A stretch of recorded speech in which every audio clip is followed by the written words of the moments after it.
Belajar dari tokoh-tokoh inspirasional di Alkitab hanya di YouTube channel Faithbook. Jangan lupa subscribe dan nyalakan lonceng notifikasinya. Tokoh yang akan kita bahas ini, dia punya rasa benci yang besar, tapi dia harus berbuat baik kepada orang yang kepada orang yang dia benci. sulit ya. Aku rasa sebagai manusia sulit sih. Mungkin teman-teman dimanapun berada punya pengalaman serupa ya. Pernah disakitin, tapi di suatu waktu harus bersikap baik pada orang yang menyakiti kita. Mungkin teman-teman udah bisa menebak tentang ya? Siapa. Oke. Clue berikutnya, ikan. Nah, kalau tadi suka kabur pakai mobil, kalau dia waktu itu dia suka kabur pakai kapal. Iya. Terus habis itu dijemput pakai ikan. Betul. Ini bukan alat transportasi karena dia pakai gadget terus dijemput ya. Bukan. Tapi karena memang keajaiban Tuhan.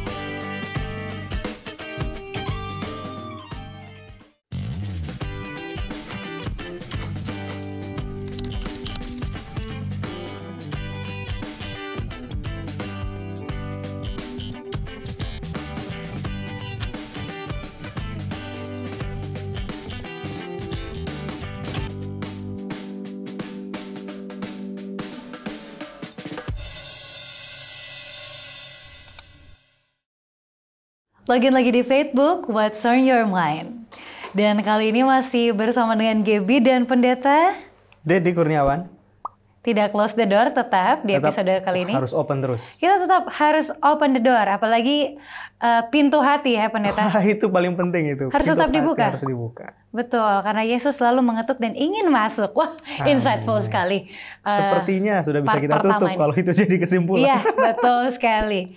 Berbicara tentang hati yang tertutup, Pendeta, pernah nggak hatinya tertutup karena benci sama seseorang? Hampir ya. Gimana tuh? Hampir. Karena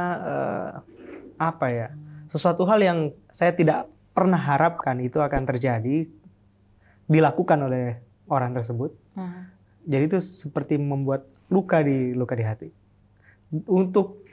Ini secara pribadi ya, untuk melupakan ya nggak mungkin bisa dilupakan karena itu pernah terjadi dan nyata sekali dan sangat terluka gitu. Tapi melihat apa yang terjadi itu efeknya hanya kepada saya, orang lain nggak punya efek, jadi saya pikir ngapain juga saya harus lama terluka. Kalau saya istilahnya menutup diri terus, apalagi hati tertutup hanya karena dia melukai saya, kemudian itu akan berdampak besar kepada pekerjaan saya, pelayanan yang saya lakukan, maka itu akan merugikan orang lain.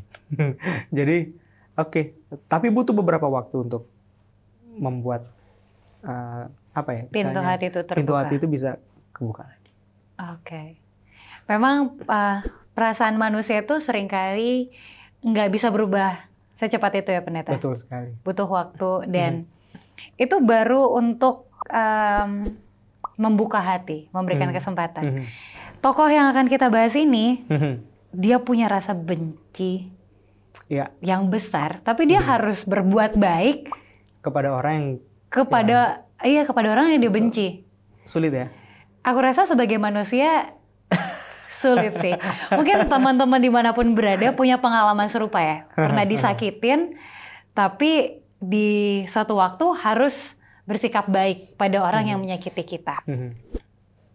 Mungkin kalau sebelumnya pernah ada rasa sayang gitu ya, misalnya diselingkuhin gitu ya, terus mau kita baikin, mungkin masih bisa. Tapi karena pernah sayang.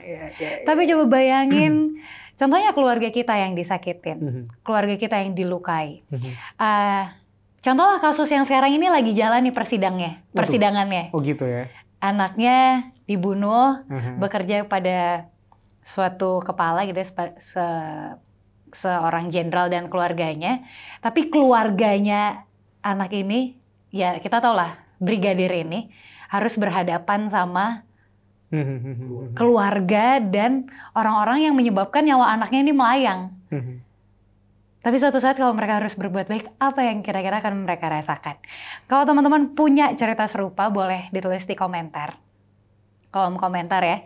Karena profil yang akan kita visit hari ini gak jauh-jauh dari rasa itu. Betul.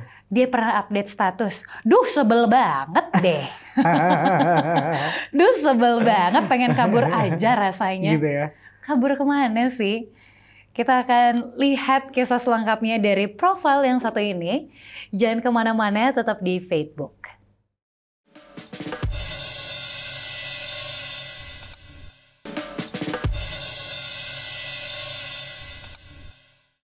Masih log in di Facebook, What's on your mind? Dan kita lagi visit profil seseorang lagi marah-marah nih statusnya. Betul sekali, lagi marah-marah. Bete, rasa ingin kabur dari kenyataan. Kayaknya kata tadi itu perlu di underline ya, kabur ya. Kabur. Nah, mungkin kata itu langsung bisa diserap sama teman-teman, ditangkap sama mereka. Oh, marah kabur. Gitu kan. Lagi marah terus Lagi kabur. kabur. Siapa tuh? Siapa teman-teman? Biasanya kalau marah, menenangkan diri, kabur, biasanya kemana? Aku paling suka nyetir sendiri. Bahaya loh. Kenapa bahaya? Ya, mungkin banyak ini nanti. Ya, pas sudah hati-hati. tenang, nyetir sendiri di jam-jam yang tidak macet tentunya ya, lewatin jalan-jalan Jakarta yang kadang-kadang bagus loh. Gitu ya. Itu waktunya untuk ngobrol sama diri sendiri atau ke kayak taman-taman kota. Pokoknya nggak jauh-jauh dan tidak mengeluarkan banyak duit. Oke. Pengalaman ini pengalaman yang menarik yang dialami sama tokoh yang akan kita bahas ini. Tokoh yang kalau dari arti namanya, ini pengalaman yang pernah kita bahas sebelumnya di episode-episode yang sudah lama sekali nih, Gap. Tapi kita mau reuni lagi dengan dia. Karena pengalaman imannya sepertinya bisa memberikan insight bagi kita yang hidup di zaman now. Sekarang. Selain ini adalah prophetical book, buku yang berisi nubuatan, yang ya pada waktu itu ditulis untuk menubuatkan satu sekelompok orang, sehingga dia punya tugas adalah mengamarkan kepada orang-orang tersebut bahwa penghakiman Tuhan sudah jadi bagian kalian, jadi bertobatlah. Tapi karena ini prophetical book yang baik bagi mereka, dan ternyata pesannya relate dengan kehidupan kita sekarang, kita juga perlu bertobat seperti orang-orang di waktu itu yang diamarkan untuk bertobat. Betul. Kenapa? Karena penghakiman Tuhan sudah dekat. Kalau kita bicara tentang penghakiman, ini bukan hanya sekedar bicara tentang perbuatan baik kita sedang ditimbang, mana yang banyak nih, baiknya atau jahatnya. Karena kita tahu kita tidak dihakimi berdasarkan perbuatan kita, bukan? Atau kita dihakimi karena perbuatan kita. Perbuatan kita jadi pertimbangan walaupun kita diselamatkan oleh kasih karunia Tuhan. Betul. Karena kasih karunia itu harus kita respons dengan tindakan yang tepat. Apakah kita ini orang-orang yang telah diselamatkan oleh Dia atau tidak? Nah, makanya kitab yang menulis narasi cerita dari tokoh yang kita bahas ini sangat penting untuk kita pelajari. Karena tadi relate dengan kehidupan akhir zaman. Oke, Pendeta. Kita kupas satu-satu kali ya. Mungkin teman-teman udah bisa menebak tentang ya? Siapa. Clue berikutnya, ikan. Kalau tadi suka kabur pakai mobil, kalau dia waktu itu dia suka kabur pakai kapal. Iya. Terus habis itu dijemput pakai ikan. Betul. Ini bukan alat transportasi karena dia pakai gadget terus dijemput ya. Bukan. Tapi karena memang keajaiban Tuhan yang membuat kita terkejut ke dalam cerita tersebut. Oke. Jadi nama orang itu adalah Yunus. Nama bapaknya juga disebut di sini. Siapa nama bapaknya? Amitai. Yunus tuh tahu nggak? Bagus tuh arti namanya. Dove. Harusnya pure ya. Bener. Bapaknya Amitai kan dari kata emet yang artinya faithful. Jadi faithful dove. Wow. Harusnya he's the perfect man. Memang orang yang terbaik, yang sempurna untuk membawa pesan dari Tuhan. He's the right man. Karena faithful dove. Tapi actingnya unfaithful. Lucu gak sih? Oke. Biasanya nih kalau orang bertindak unfaithful, itu ada dasarnya. Oke. Tapi itu apakah jadi pembenaran bagi dia atau bagi seseorang untuk bertindak bertolak belakang dengan apa yang seharusnya dilakukan? Ya tentu enggak sih. Enggak kan? Jadi kita sering lupa ya. pesan terbaik dari nama kita ketika dipanggil oleh orang. Karena bagi orang Ibrani, nama itu adalah bagaimana Tuhan bekerja dalam hidup mereka. Dan nama itu adalah menunjukkan nasib mereka juga. Oke? Contohnya Samuel, Syamah dan El. Syamah itu mendengar, El itu Tuhan. Makanya waktu Ibu Hana berdoa, Tuhan dengar gak doanya? Dengar. Tuhan dengar. Ketika Tuhan dengar, Tuhan penuhi doanya. Nah, anaknya dinamain Samuel. Tuhan mendengar. Waktu anak ini bertumbuh besar, dia jadi imam loh. Imam itu pengantara antara umat dengan Tuhan. Lihat. Waktu Tuhan panggil, dia dengar gak? Dengar. Kenapa? Karena namanya Samuel. Jadi lewat nama seseorang, kita bisa tahu Tuhan seperti apa yang disembah. Namaku Gabriel lagi pendeta. Malaikat ya? Harusnya. Itu kan doa. Amin. Itu kan doanya, doa orang tua. Bahwa you are the angel kan? Jadi Gaby adalah malaikat di tengah-tengah keluarga. Mungkin saja waktu itu keluarga sedang merindukan anak untuk menjadi obat untuk nggak tahu ya pergumulan apa yang dialami sama pendeta. Tapi betul. Tapi betul. Aku punya kakak di antara aku dengan abangku yang belum sampai 2 tahun lalunya itu dia meninggal waktu lahir. Oh, sorry. Jadi aku Tuhan kasih pengganti. Nah, jadi Gabriel lah. Betul kan? Itu. Tapi yang lebih penting adalah ketika orang panggil nama kita, apakah kita benar-benar jadi malaikat di tengah-tengah komunitas yang kita tempat kita tinggal dan layani kan? Semoga malaikatnya malaikat Tuhan ya. Itu. Oke. Kita balik ke buku Yunus ini. Ini cerita yang sangat simpel. Lagi-lagi ya, tokoh-tokoh Alkitab itu seringkali diberitakan dengan sangat simpel. Ya. Kayak Yunus disuruh Tuhan ke Niniwe, Yunus nggak mau, Yunus pergi ke Tarsis, naik kapal, badai, Yunus dibuang ke laut, dimakan ikan besar sampai dia di Niniwe bertobat. As simple as that. Ya mungkin karena saking simpelnya, saking populernya, kita jadi nggak ngerti bahwa esensi dari buku ini dan cerita Yunus itu penting sekali. Makanya banyak apa sih istilahnya? Komentator Alkitab atau para pelajar Alkitab bilang bahwa ini adalah jewel of all the prophetical book in the Bible. And why is that, pendeta? Kenapa jewel? Kenapa kayak berharga banget ini cerita yang simpel? Karena sebetulnya kitab Yunus itu seperti Injil. Kabar baik. Kabar baik tentang keselamatan. Apa yang gak baik dari pesan keselamatan? Baik kan? Makanya buku Yunus ini, tadi aku bilang, jewel. Permata ya. Tapi orang nggak banyak menghargai permata itu. Yang orang sorot adalah kisah larinya Yunus dari panggilan Tuhan. Padahal dia nabi yang setia, orang yang setia gitu dari profil namanya. Oke. Tapi begini Gap, sebelum dilanjutin. Nanti ketika kita akan bahas buku ini ya, mungkin teman-teman bisa baca ini di rumah, pasal 1, 2, 3, dan 4. Sedikit banyaknya kita akan terganggu dengan cerita tersebut. Seperti pesan yang Yunus sampaikan kepada bangsa Niniwe yang membuat mereka terganggu. Siapa yang gak terganggu ketika mereka lagi asik melakukan dosa yang bagi mereka itu menyenangkan, tiba-tiba disuruh bertobat dan berbalik dari cara hidup mereka. Kalau mungkin aku jadi orang Niniwe waktu itu udah tak lempar-lempari pakai batu, mungkin si Yunus, ngapain sih kamu? Apa hak kamu memberitahukan itu sama aku? Dan itu sedikit mengganggu banyak. Jadi kalau nanti kita ketika membahas pelajaran ini, sedikit terganggu tentang cara kita berpikir. Dan ketika kita refleksi, ternyata itu mengganggu cara kita bertindak, kita harus puji Tuhan. Karena mungkin itu cara Tuhan untuk mengubah cara kita berpikir dan bertindak yang selama ini salah. Seperti Tuhan mengubah cara bertindak dan berpikirnya dari orang-orang Niniwe. Amin. Ini kita bisa, kalau aku bisa menempatkan diri sebagai orang Niniwe, atau bisa menempatkan diri sebagai Yunus. Oke. Ya kan?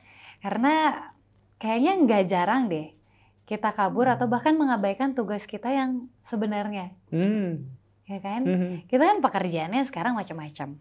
Aku kerja di dunia kesehatan, pendeta di pendeta gitu ya, menjadi seorang pendeta.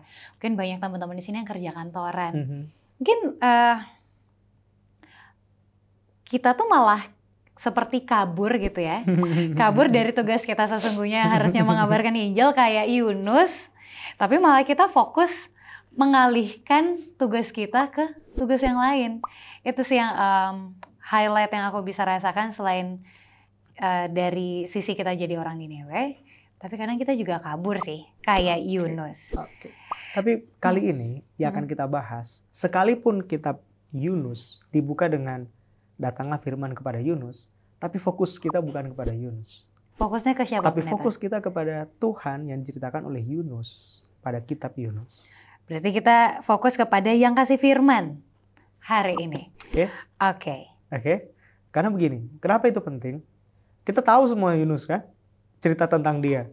Bahkan mungkin sampai detail gaya dia berenang waktu disembur sama ikan itu mungkin kita tahu gitu. Oke. Tapi banyak yang melupakan pesan penting. Allah seperti apa yang disembah sama Yunus ketika Yunus lari dari dia. Oke. Dan nanti kita akan menemukan banyak sekali kejutan-kejutan dalam kitab Yunus. Oke.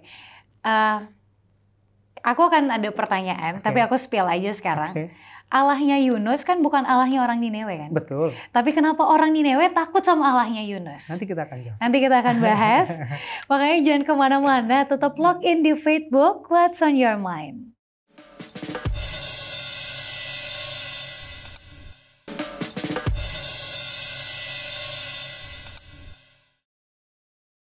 Masih log in di Faithbook, What's on Your Mind. Kalau zaman sekarang nih pendeta, kita nonton film gitu ya, yang biasanya bikin penasaran itu kalau ada review, ini plot twistnya banyak, atau endingnya nggak ketebak deh, atau gue kira dia baik, ternyata jahat, gue kira dia jahat, ternyata baik gitu ya. Ada plot twist jalan cerita, ada plot twist karakter juga mungkin di sana. Nah dengar-dengar cerita Yunus ini, di buku Yunus ini juga banyak plot twistnya. Banyak sekali. Mungkin karena ya begitulah cara kita memandang selama ini cerita Yunus dan mengerti dengan cara demikian. Tapi kalau sedikit kita membuat cara pandang kita melihat cerita ini dalam angle yang berbeda, kita akan dapati cerita ini lebih kaya lagi. Kenapa? Ya karena begitulah cerita ini dibuat. Karena cerita ini bukan hanya sekedar storytelling tentang seorang nabi yang lahir dari Tuhan. Bukan cuma dokumenter kehidupan Yunus ya. Ingat tadi, fokus utamanya bukan tentang Yunus. Tapi Yunus. Allahnya si Yunus. Yang kita bisa lihat lewat kehidupan pelayanan Yunus. Oke? Makanya kita akan dibuat terkejut ketika lihat, Niniwe semua bertobat. Bahkan, kita sebagai pembaca harusnya dibuat terkejut melihat tingkah laku dari si Yunus. Yang coba untuk sedikit pura-pura nggak tahu atau memang aneh lah kalau nggak tahu Tuhan itu maha tahu. Sehingga dia lari dari Tuhan. Bagaimana mungkin ada hal yang tersembunyi di hadapan Tuhan di atas dunia ini? Tapi Yunus lakukan hal itu. Kita juga dibuat terkejut ketika Yunus berkhotbah di atas kapal. Bukan khotbah yang panjang. Khotbahnya adalah pengakuan dosa bahwa aku adalah umat Tuhan. Tapi aku lari dari Tuhan. Justru khotbah pengakuan dosa ini membuat semua kru kapal mengenal Tuhan. Oke? Dan kita dibuat terkejut lagi, ada loh orang yang dapat dimakan ikan dan bertahan hidup selama 3 hari. Bisa berdoa lagi. Bisa berdoa di dalam. Iya. Ngeri gak sih? Ada loh yang bisa bertahan 3 hari dalam perut ikan. Dia berdoa dan ya kalau dia bisa berdoa terus bisa hidup lagi, aneh, terkejut. Dan yang lebih besar lagi kejutan yang tadi kita obrolin sebelum sesi ini di take. Ketika semua dalam kitab Yunus itu menurut sama Tuhan. Angin nurut sama Tuhan. Bangsa Niniwe nurut sama Tuhan. Orang di kapal nurut. Pohon jarak nurut sama Tuhan. Ulat yang makan pohon jarak nurut. Tapi anehnya Yunus. Nabi yang mengenal Tuhan jauh lebih baik daripada orang di kapal. Orang Niniwe. Bahkan pohon jarak dan ulat. Tapi dia nggak nurut sama Tuhan. Kadang-kadang ya kita nggak menyadari. Kita ini lebih bebal daripada orang yang nggak kenal Tuhan. Nah, kita ini lebih keras kepala dari orang yang nggak tahu Tuhan. Kita soalnya sering menyandang umat Tuhan. Kayaknya pengetahuan kita lebih banyak. We know this and that. Bahkan kita belajar nubuatan sampai nanti Tuhan Yesus datang. Kesannya kita punya pengetahuan yang lebih kaya. Tapi belum tentu kita punya kasih, kita punya kita lebih menurut daripada orang-orang yang nggak kenal kebenaran ya pendeta. Betul sekali. Tapi poin itu nanti kita akan singgung di part yang berikut sambil kita akan bahas kitab ini. Tidak semua pasal Gap, teman-teman. Hanya pasal 4 aja kita bahas. Oke, pasal 4. Ending dari kitab ini. Boleh nggak Gaby bantu kita baca Yunus 4 ayat yang pertama? Tetapi hal itu sangat mengesalkan hati Yunus, lalu marahlah ia. Ini berarti ceritanya Yunus abis kena plot twist. Lah bertobat nih Ninewe. Yang pasti kalimat hal itu sangat mengesalkan hati Yunus jadi pembuka yang bagus. Buat aku ya.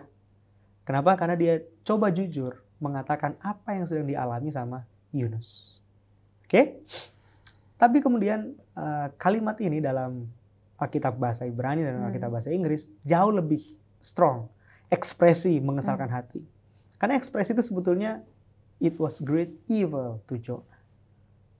Hal itu adalah kejahatan yang besar di mata Yunus.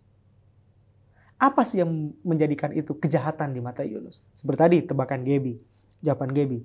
Satu ayat di atas ayat 1 adalah pasal yang ketiga ayat yang 10. Ketika Allah melihat perbuatan mereka itu, yakni bagaimana mereka berbalik dan dari tingkah lakunya yang jahat, maka menyesallah Allah karena malapetaka yang telah dirancangkannya terhadap mereka dan ia pun tidak jadi melakukannya. Kalau gitu apa yang membuat ini adalah sebuah kejahatan di mata Yunus? Bayangin, kasih sayang Tuhan dianggap kejahatan sama Yunus.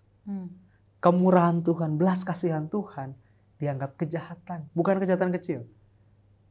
Ekspresi bahasa Ibrani bilang gadol, big, besar. Kejahatan besar di mata Yunus ketika Yunus menyaksikan kemurahan Tuhan berlaku atas kehidupan orang lain. Aduh, mau gimana ya? Tapi aku somehow bisa merasakan rasa kesal Yunus sih, pendeta. Kenapa? Gak sebesar ini. Hanya gini aja, kalau misalnya kita punya teman ya, kita tahu teman kita nih sama pacarnya tuh sering dijahatin. Terus pacarnya baik-baikin gitu. Teman kita yang tadinya nih udah nangis-nangis, udah aduh mau gue putusin aja, nggak jadi putus. Udah curhat sama kita. Kita tuh ada keselnya. Sebel ya? Itu hal yang sangat sepele, cuman somehow ini kali ya, Yunus tuh tahu ini tuh udah jahat. Aku sempat baca brief secara singkat bawahnya Yunus tuh kayak bilang, Tuhan kan gue udah bilang mereka jahat, ya kan? Itu tuh sama kayak keselnya. Kok masih mau sih mengasihi mereka yang jahat? Apa itu pendeta yang sebenarnya bikin Yunus ini kesal banget kayak, aduh jahat, Tuhan jahat gitu. Rasa nasionalisme Yunus kepada bangsanya tinggi sekali. Apalagi fakta mengetahui bahwa bangsanya adalah bangsa perjanjian dari Tuhan. Itu nggak bisa dipungkiri. Semua orang tahu, apalagi Yunus, nabinya. Sedikit aku mau cerita ya latar belakang sejarah tentang Niniwe. Bangsa yang hebat itu, yang jadi musuh bebuyutan bangsa Israel. Jadi adalah hal yang ya mau dibilang lumrah, tapi begitulah orang di zaman itu. Bangsa mengalahkan bangsa, mau cari siapa yang paling kuat. Tapi kalau perang, Niniwe ini kejamnya luar biasa. Ini mohon maaf harus dikatakan ya, setiap bagian tubuh orang yang musuh mereka kalah, potong-potong. Dan ada satu bagian tubuh yang akan mereka potong khusus. Aku nggak mau kasih tahu bagian tubuh yang mana, itu mereka akan kumpulkan sendiri. Dan itu akan dibawa ke raja untuk jadi report. Sejumlah itulah musuh yang mereka kalahkan. Sejumlah bagian tubuh yang dipotong. Vital part. Aku nggak mau kasih tahu, nanti di sensor lagi bahaya. Tapi itu pride mereka. Jadi bayangin orang yang merendahkan musuhnya, serendah-rendahnya. Dan itu adalah bagian yang nggak perlu untuk dilakukan ketika perang, tapi itu dilakukan sama orang ini. Untuk mencemooh. Itu baru perang ya pendeta? Ya belum hal yang lain. Belum cara hidup mereka sehari-hari. Makanya Tuhan bilang kejahatan mereka sudah sampai kepadaku. Bukan berarti kejahatan yang lainnya dianggap biasa sama Tuhan. Artinya Tuhan sendiri geli lihat kejahatan orang ini. apalagi Yunus tetangganya. Hmm. Jadi itulah yang membuat Yunus mungkin rasa sedikit terganggu. Mungkin ya. Nggak tahu ya. Tapi mungkin itu bisa jadi sedikit penghalang bagi Yunus. Alasan kenapa Yunus nggak mau pergi ke sana. Mungkin ya itu hal yang wajar kalau melihat kejahatan mereka sebesar itu. Jadi bagi Yunus nggak ada alasan untuk membenarkan tindakan apapun bahkan dari Tuhan yang dapat meloloskan Niniwe dari penghukuman. Nggak ada. Mereka harus dibinasakan. Begitulah kan biasa kacamata kita memandang sebuah situasi. Ya mungkin di hari Yunus sampai di sana masih sampai di hari itu juga mereka melakukan kejahatan dan cara hidup mereka yang jahat ya Ya Pendeta? mungkin saja, mungkin aja. Tapi melihat apa yang dia saksikan bahwa Tuhan melakukan kasih-Nya dan mengampuni bangsa ini, kemudian dia marah, bisa jadi itu adalah alasan bahwa bukan ketakutan yang membuat Yunus pergi ke sana, tapi karena Yunus tahu untuk apa aku pergi ke sana kalau toh kemudian bangsa ini bertobat. Jadi begini, Gap, aku bersyukur di cerita ini bukan Yunus yang jadi hakim. Tuhan menunjukkan dirinya sebagai hakim yang adil atas kehidupan seseorang. Tidak ada dosa yang terlalu besar yang nggak bisa diampuni sama Tuhan, atau dosa yang kecil yang luput dari pemandangan Tuhan. Amin. Tapi setiap dosa yang diakui di hadapan Tuhan diampuni sama Tuhan. Kalau Yunus yang jadi hakim, atau kita nih yang jadi hakim, aduh, sikut-sikutan kita, tendang-tendangan kita kalau masuk surga. Wah. Karena bagi Yunus, betul, yang bisa ada di surga cuma bangsanya. Wah, ini sangat membuka mata ya. Kalimat yang tadi pendeta bilang, sejahat apapun kejahatan itu tuh Tuhan bisa ampuni dan Tuhan bisa terima kita kembali. Ya masalahnya kita nggak mau datang sama dia. Tapi tentu ini menegaskan bahwa yang tadi pendeta bilang bahwa banyak orang atau banyak komentator Alkitab yang bilang bahwa kitab ini adalah jewel. This is a jewel untuk terutama untuk orang yang merasa dirinya sejahat itu, dia mau datang kepada Tuhan tapi takut nggak diterima, takut nggak diampuni. Karena ada satu buku yang bagus, Kebahagiaan Sejati, Step to Christ, pendeta pasti udah pernah baca, mengatakan hal yang sama juga. Kayak kadang kita takut datang kepada Tuhan karena kita merasa kita terlalu jahat, dan itu yang setan ingin kita pikirkan bahwa Tuhan nggak mau terima kita karena kita jahat. Tuhan kita nggak bisa datang sama Tuhan karena kita nggak suci. Betul. Padahal kenyataannya bangsa Niniwe yang bahkan Yunus aja nggak mau ke sana. Dan ingat, di dalam kasih nggak ada ketakutan. Itu Alkitab yang bilang, dalam kasih nggak ada ketakutan. Karena di dalam kasih Allah kita semua dirangkul dan dipeluk sama Dia. Amin. Nggak ada ketakutan gitu. Jadi apa yang membuat Yunus takut untuk pergi ke sana? Gak ada. Tapi tindakan Tuhan mengampuni dan mengasihi orang lain itu jadi alasan bagi Yunus. Oke. Kalau aku jadi Yunus ya, yang bikin KKR hebat di Niniwe, harusnya kredit itu jadi bagianku loh. Aku pembicara yang hebat gitu. Siapa yang gak kenal sama Pendeta Dedi? Bukan cuma 10-20 orang yang bertobat loh. Satu bangsa. Yang besar. Penduduknya ribuan. Tapi bertobat. Bayangin nama aku gak masyhur gimana. Pimpinan gereja senang pasti. Tapi Yunus gak mikirin itu. Artinya oke lah ya. Bagus lah dia gak mikirin kredit buat dia. Ya masalahnya dia kesel. Tapi pertobatan bangsa adalah kejahatan besar bagi Yunus. Oke. Biasanya orang kalau bangsa bertobat nih buat pendeta, satu jiwa aja datang sama Tuhan itu udah menjadi sebuah sukacita. Tapi buat Yunus ini malah petaka kayaknya. Ayat kedua. Dan berdoalah ia kepada Tuhan. Nego kayaknya. Ngobrol. Sebentar. Oh enggak nego. Ayat pertama tadi apa? Mengesal. Dia kesal. Terus habis kesal dia marah. Habis marah dia berdoa. Aku nggak habis pikir loh ya, gimana bisa orang marah berdoa sama Tuhan? Bisa, pendeta. Gimana Iya, bro. bisa kita komunikasi sama Tuhan, two ways communication, kalau ada, Lagi marah. ya nggak sih? Pernah nggak ngobrol sama siapa gitu lagi marah? Nyambung gimana obrolan gitu? Biasanya one way. Pasti Ya. marah. Tapi Alkitab cukup jujur loh menulis kondisi yang dialami sama Yunus. Tapi waktu aku membaca baik-baik, bagus juga ini. Kayak Gaby tadi bilang, bagus juga marah-marah datang sama Tuhan berdoa. Kenapa? Karena saat kita berdoa, kita lagi datang sama Dia. Artinya ketika kita berdoa, atau Yunus datang berdoa sama Tuhan, Yunus sudah membuka hatinya. Dan ini yang Tuhan mau terjadi dalam kehidupan kita. Mau emosi, emosi apapun yang sedang kita alami. Mau kalut, mau lagi kecewa, apapun itu kayak. Datang sama Tuhan, bawa semua perasaan negatif itu sama Tuhan. Itu yang Tuhan harapkan sama kita. Karena ketika kita datang sama Dia, ada pengharapan. Amin. Cara yang sama Tuhan ajar aku untuk berdoa waktu itu. Amin. Ceritakan dong, ceritakan. Ada momen-momen di mana kayak hari-hari itu sial terus gitu. Terus aku marah-marah, kayak kesel terus. Tapi akhirnya jadinya dikit-dikit berdoa. Karena pada waktu itu untuk nge-burn CD, ya aku pernah ceritain iya, kan. Di episode beberapa waktu yang lalu. Iya, betul. Cuman buat nge-burn CD, cuman buat nyalain printer, cuman buat bisa naik kereta tepat waktu. Kalau aku nggak berdoa, aku nggak bisa mencapai hal-hal sederhana itu. Betul. Tapi dalam prosesnya itu ada marah-marahnya juga sama Tuhan.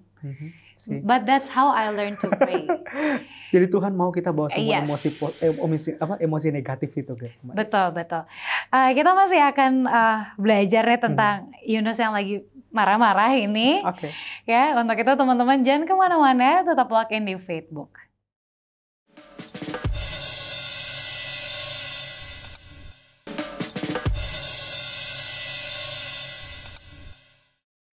Log in lagi di Facebook. What's on your mind? What's on Jonas' mind? Dia lagi marah. Lagi marah. Karena dalam pikirannya jahat semua. Gimana aku mau bilang ya, Gep ya? Yunus menganggap kebaikan Tuhan itu hal yang baik. Tapi itu dijadikan alasan bagi Yunus untuk melakukan hal yang tidak baik.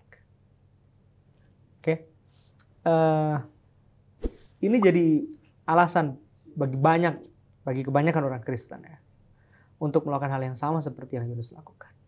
Karena mereka lihat, rencana Tuhan juga jadi kok atas kehidupan siapapun itu. Jadi, let's do it. Mari kita lakukan apa yang kita mau lakukan. Jadi Yunus memutarbalikkan keadaan. Dia jadikan alasan kebaikan Tuhan dan kemurahan Tuhan sebagai peluang bagi dia untuk melakukan hal yang tidak seharusnya dia lakukan. Dan itu berbahaya. Itu tidak akan menjamin kehidupan Yunus merasakan inner peace dalam hidup. Karena apa yang Tuhan lakukan dan apa yang dia mau lakukan tidak sejalan, berbanding terbalik. Karena begini, pengetahuan Yunus tentang Tuhan itu hanya di taraf teologi. Dia tahu Tuhan itu kasih, cuma itu pengetahuan fakta tentang Tuhan. Tuhan itu penuh kasih. Tapi pengetahuan tentang Tuhan hanya sampai taraf di tadi, pengetahuan teologi, tapi nggak sampai ke hati. Kalau pengetahuan kita tentang Tuhan cuma sampai di taraf kita ngerti, apalagi S1, S2, S3 teologi, nggak perlu sekolah tapi pengetahuannya mengalahkan profesor-profesor. Tapi kalau pengetahuan tentang Tuhan hanya sampai di taraf itu, nggak turun sampai sini, firman itu nggak akan mengubah kehidupan kita. Tidak mengalami. Nggak akan. Makanya, coba baca ayat yang ketiga. Apa yang Yunus alami kemudian ketika fakta itu dia lakukan? Jadi sekarang ya Tuhan, cabutlah kiranya nyawaku, karena lebih baik aku mati daripada hidup. Bentar. Ayat yang kedua tadi bilang apa? Tuhan, aku tahu kamu itu pengasih dan penyayang, panjang sabar, berlimpah kasih setia, serta yang menyesal karena malapetaka yang hendak didatangkannya. Kalau Yunus tahu Tuhan yang disembah adalah Tuhan yang kayak begitu, harusnya hidupnya fun dong. Menyenangkan nggak punya Tuhan yang seperti itu? Kalau menyenangkan punya Tuhan yang seperti itu, kenapa Yunus minta mati aja? Itu juga pertanyaan aku, pendeta. Lah, kenapa dia minta mati? Ini kalau apa ya? Ini state marahnya itu udah sampai kedendam, udah sampai pahit. Ini kayak state depression sebenarnya. Dimana rasa sedih yang dialami itu berujung kayak, "Mending gue mati aja lah." Tapi kontroversi nih ayat 2 dan ayat 3, dia tahu Allah itu penyayang. Kan kalau bahasa sederhananya, ya Tuhan Maha Kasih. Tahu kok Tuhan Maha Kasih, penyabar. Orang yang jahat aja gak jadi kena malapetaka. Gue mati aja deh. Emang agak aneh sih, pendeta. Aneh kan? Iya. Karena Yunus cuma tahu Allah itu secara luar, tapi pengetahuan tentang Allah tidak dapat merubah kehidupannya. Ada yang aneh sama kehidupan kekristenan kita. Okay? Kalau kita nggak bahagia berjalan sama Tuhan. Ada yang salah Gap sama kehidupan kekristenan kita. Kalau kita jadi orang Kristen yang nggak bisa berbahagia, padahal kita punya Allah yang seperti ini, something wrong with our Christianity. Kalau di tempat dimana kita bekerja teman-teman, Gap, kita jadi orang Kristen yang murung-murung, pemarah. Bukankah itu merefleksikan Allah yang kita sembah? Oh, berarti Allahnya dia suka marah-marah, bro. Kejam nih Allahnya. Kejam dia. Tapi Allahnya Yunus kan berbeda. Tapi Yunus justru bertindak jauh dari refleksi Tuhan yang dia sembah. Nah, sekarang kita lihat bagaimana respons dari Tuhan yang dia sembah. Ayat yang selanjutnya, Gap. Tapi firman Tuhan, layakkah engkau marah? Kalau jadi Tuhan gimana? Wah, kirim petir aja, boom, mangus kamu Yunus. Macem-macem berani marah sama Tuhan. Tapi Tuhan nggak gitu. Tuhan tuh bukan tipe bos yang kalau kita agak ajak sedikit argumen, dia langsung melotot dan kasih peringatan sama kita. Tuhan tuh tipe-tipe yang kayak sepertinya melayani emosi dari Yunus. Kayak, oke, kamu marah? Marah aja terus. Dan Tuhan gak bilang, kamu gak layak marah. Tapi Tuhan nanya, layakkah kamu marah? Tuhan mengizinkan Yunus mengekspresikan semua emosi negatif dalam dirinya. Dan sebetulnya inilah kesempatan dari Tuhan untuk Yunus. Tuhan seperti mengulur gitu ya. Tuhan kan tahu nih Yunus seperti apa. Bahkan Tuhan tahu jalan berpikirnya Yunus. Tapi Tuhan kasih kesempatan sama Yunus untuk mengerti dan membuka hatinya. Ini yang Rasul Paulus bilang, anggaplah kesabaran dan kemurahan Tuhan itu kesempatan bagi kamu untuk bertobat. Jadi harusnya di momen ini Yunus dapat mengerti bahwa sebentar. Tuhan sebetulnya mau aku refleksi, merefleksikan kasih-Nya dalam kehidupanku. Supaya pengetahuanku akan Tuhan bukan cuma soal pengetahuan intelektual, tapi pengetahuan yang dapat mengubah kehidupanku. 2 Petrus 3:15. Boleh dong, Gap? Boleh. 2 Petrus 3:15. 2 Petrus 3 ayat 15. Wah, untung cepat ketemunya. Ya. Anggaplah kesabaran Tuhan kita sebagai kesempatan bagimu untuk beroleh selamat. Seperti juga Paulus, saudara kita yang kekasih, telah menulis kepadamu menurut hikmat yang dikaruniakan kepadanya. Jadi kalau bagi Tuhan, orang Niniwe bisa bertobat. Kru di kapal bisa bertobat. Kenapa my faithful dove nggak bisa bertobat? Kurang sederhana apa, Gap? Pesan Tuhan kepada Yunus. Kurang dimengerti apa Yunus? Yang mungkin saja pendidikannya tentang Tuhan jauh lebih baik daripada orang-orang di atas kapal dan orang-orang di Niniwe. Pesan Yunus sederhana loh sama orang di kapal. Tapi pesan yang sederhana itu bisa dimengerti sama mereka. Pesan Yunus sama orang-orang Niniwe juga sederhana, tapi bisa dimengerti. Sekarang kurang sederhana apa lagi pesan Tuhan sama Yunus. Tapi Yunus nggak bisa ngerti apa maksud Tuhan. Kurang tanda apa sih Tuhan itu sama kita, Gap, setiap hari untuk menunjukkan kasih-Nya sama kita. Tapi kita nggak ngerti apa maksud Tuhan. Dan kita nggak pernah membuka diri kita untuk mengizinkan kasih-Nya itu mengubah hidup kita. True. Ada satu lagu, pendeta. Judulnya How Could You Say No. Oh. Salah satu liriknya, Berikut kita harus minta mereka sediain piano ini. Ya. ada sebenarnya di belakang layar. Salah satu liriknya gini, you can see with your heart if you stop looking with your eyes. Oh, oke. Jadi mungkin pada saat itu Yunus melihat hanya dengan matanya.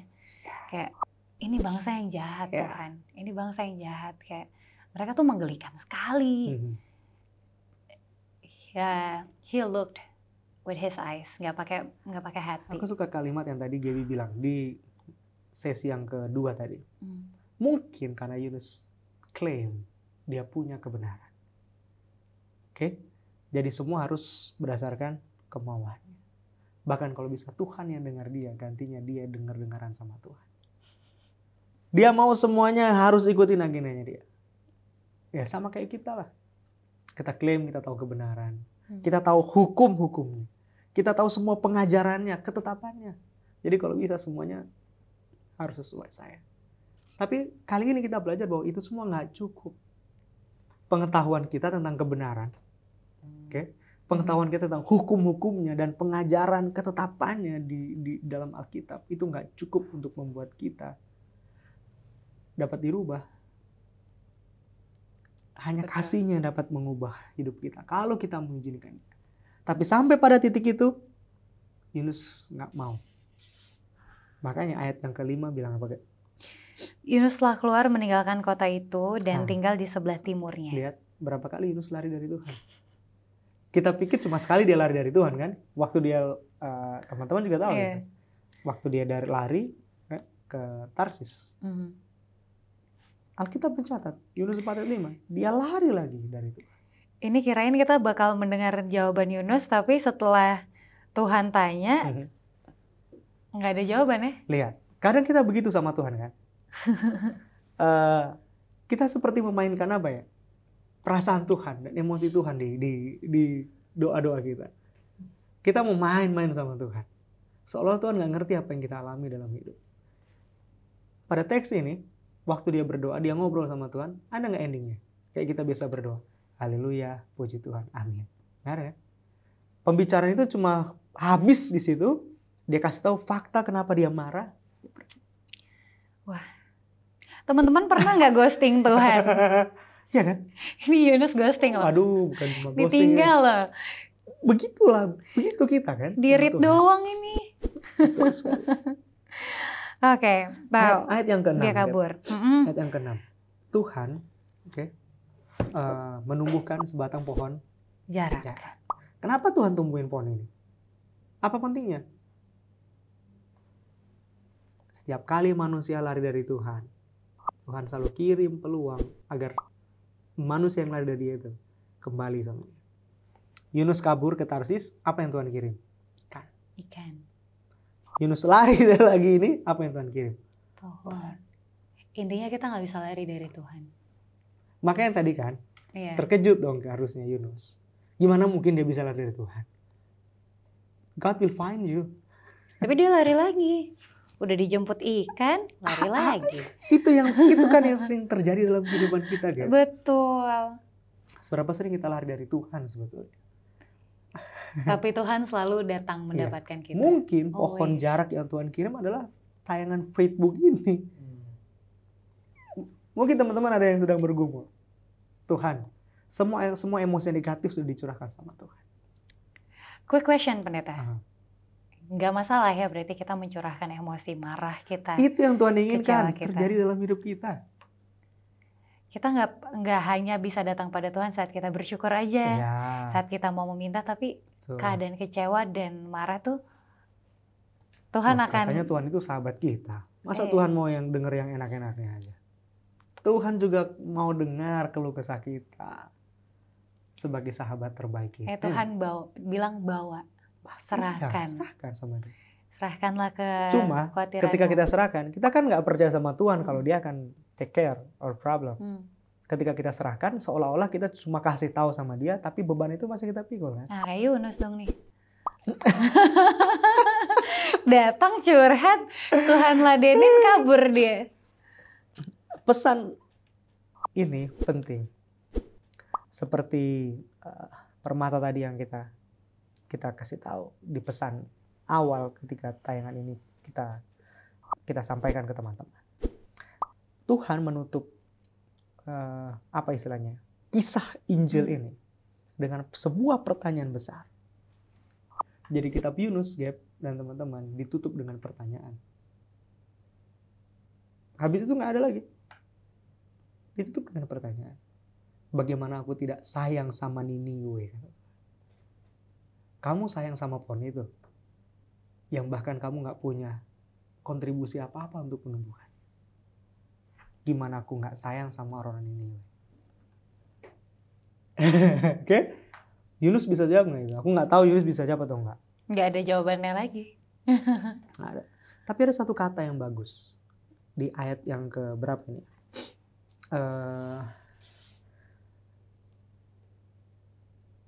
Ayat yang ke-11. Bagaimana tidak aku sayang kepada Niniwe, kota yang besar itu. Kata besar itu muncul, Gap. Kata besar itu muncul di pasal yang ketiga, ayatnya yang ketiga. Yunus bersiap ke Niniwe. Niniwe adalah sebuah kota yang mengagumkan besarnya. Dua ayat ini memberikan informasi sama kita tentang keadaan kota Niniwe yang besar. Yang satu, yang di ayat yang ketiga ya, besar karena luas kotanya 3 hari perjalanan. Oke, sementara Yunus 4 ayat 11, besar karena penduduknya 120.000 orang. Jadi dua informasi besar itu dikasih tahu sama kita. Oh, begitu jumlahnya. Tapi tahu nggak kata besar yang dalam bahasa Ibrani tadi gadol, itu bukan soal size, tapi quality and value. Jadi bagi Tuhan, Niniwe ini bukan karena besarnya, luas wilayahnya sehingga Yunus perlu ke sana, dan karena banyaknya orang Yunus harus pergi ke sana mengabarkan. Tapi Niniwe itu punya value di hadapan Tuhan. Bernilai. Jadi bukan cuma bangsa Yunus yang bernilai. Nus bukan lu doang yang bernilai. Semua orang bernilai di hadapan Tuhan. Jadi mulai dari sekarang kita perlu memandang orang dengan cara Tuhan memandang. Nggak bisa lagi kita harus memandang pakai kacamata Yunus. Hanya dirinya yang berharga di mata Tuhan. Kita harus pakai cara pandang Tuhan, melihat orang. Semua orang ini bernilai. Seperti Tuhan memandang mereka, mereka bernilai di mata Tuhan. Amen. I've heard this also. Ketika sebuah koin itu kan ada nilai mata uangnya, milik siapa, dari negara mana. Oh iya. Ya kan? Dia mau kecebur dimanapun, mau diinjak-injak, tapi nilai mata uang itu akan tetap sama di negaranya, akan tetap sama pada pemiliknya. Betul. John Newton, dia adalah kapten. Dia sebetulnya adalah tentara. Dia ikut Britain ya. Waktu itu mereka perang melawan Prancis. Tapi yang penting adalah setelah dia pensiun, dia tetap jadi kapten kapal. Tapi kapten kapal yang isinya adalah budak-budak. Waktu itu kulit hitam, kulit putih terasa sekali perbedaannya. Rasisme, dari diskriminasi kepada orang yang berkulit hitam terasa sekali. Walaupun sampai undang-undang menjamin kehidupan mereka, tapi faktanya undang-undang itu tidak bisa menjamin sama sekali dalam kehidupan mereka. Tapi kemudian John Newton bertobat. Waktu dia bertobat, dia tetap jadi kapten kapal. Tapi kali ini dia bukan jadi kapten kapal, tapi dia jadi kapten kapal yang membawa orang-orang kepada Kristus. Dia jadi seorang yang setia sama Tuhan dan menentang keras perbudakan. Ingat gak lagu Amazing Grace? Ketika ditulis oleh John Newton. John Newton sedang merasakan apa yang waktu itu dirasakan sama orang-orang kulit hitam yang ada dalam kapal yang dia bawa. Semangat dan spirit mereka, sekalipun mereka ada dalam keadaan yang tidak menyenangkan sama sekali, tapi mereka tetap menyandarkan hidup sama Tuhan. Jauh tahun perbudakan itu ada istilah Black Spiritual Song untuk mengungkapkan spirit kebangunan rohani dari orang kulit hitam. Ada juga white spiritual song untuk menandingi. Ya bisa diperdebatkan, tapi dua hal tersebut jadi kontroversi besar. Black spiritual song. John Newton memulaikan lagu Amazing Grace dengan melodi Black spiritual song. Lagu Amazing Grace kalau ada piano, Gaby mungkin bisa mainkan. Melodinya hanya dapat dipencet dengan tuts piano berwarna hitam. Bisa dinyanyikan, tapi tidak akan seindah kalau tuts yang hitam itu tidak dipencet dengan tuts yang berwarna putih. Tuts warna hitam yang mewakili spirit black spiritual itu akan harmonis kalau dipencet dengan white spiritual. Yunus nggak menyadari, melodinya mungkin indah di pendengaran dia. Tapi kalau saja dia mengizinkan telinganya terbuka untuk mendengar melodi sorga, Nus, melodimu dengan melodi Niniwe kalau digabungkan jauh lebih indah. Itu pelajaran kita pada episode kali ini. Maka benarlah lagu anak-anak ya, Yesus cinta anak-anak di seluruh dunia. Ya. Hitam, putih, kuning, merah, sama indah baginya. Yes. Tuhan sayang sama Niniwe, Tuhan juga sayang sama Yunus. Amin. Dan juga sama kita semua. Amin. Very insightful tentang Allahnya Yunus tentunya, tentang kasih Allahnya Yunus. Tapi episode ini scrolling profilnya Yunus ini nggak habis-habis ya kayaknya. Yes, betul sekali. Walaupun kita sudah ada di pasal terakhirnya, postingan terakhirnya, kita juga harus melanjutkan program ini ke yang lain. Harus dong. Dan ini menjadi akhir dari episode kita kali ini. Pendeta boleh tutup dengan doa. Mari kita berdoa. Terima kasih Tuhan, kesempatan yang indah kami boleh belajar dari kehidupan Yunus. Terutama kehidupan Yunus yang menyatakan seperti apa Allah yang dia sembah. Kami rindu Tuhan mengalami pengalaman yang diubahkan oleh Tuhan. Pengalaman yang mengenal Engkau bukan karena sisi pengetahuan saja kami tahu dan orang pun tahu bahwa kami mengenal Engkau. Tapi kami rindu pengetahuan kami akan Engkau dapat mengubah kehidupan kami. Maka semua orang akan melihat benar-benar Kristus itu terpancar dalam kehidupan kami. Dan lewat pesan kehidupan yang kami nyatakan, lewat kami berbicara, kami bertindak, dan kami berpikir, banyak orang dimenangkan dan dapat memuliakan nama-Mu.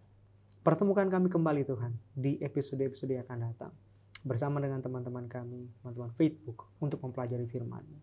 Terima kasih untuk kesempatan yang indah boleh belajar Alkitab bersama dengan Gaby dan teman-teman. Pada waktu ini kami serahkan hidup kami kepadamu.